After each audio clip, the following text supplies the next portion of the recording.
Welcome back. In this video, we're going to talk briefly about your upsell PayPal buttons.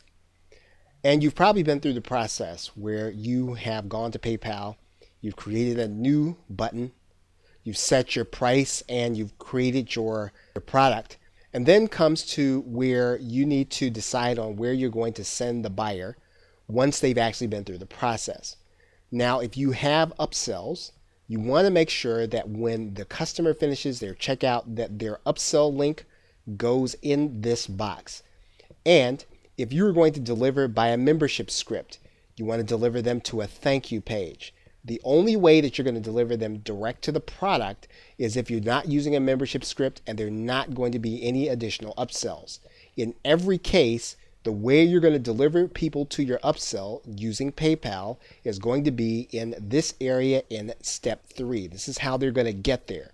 Now, if you're wondering how they're going to click off of it or use the no thanks link, where you're going to direct that on your page. But this is the important part of the PayPal process.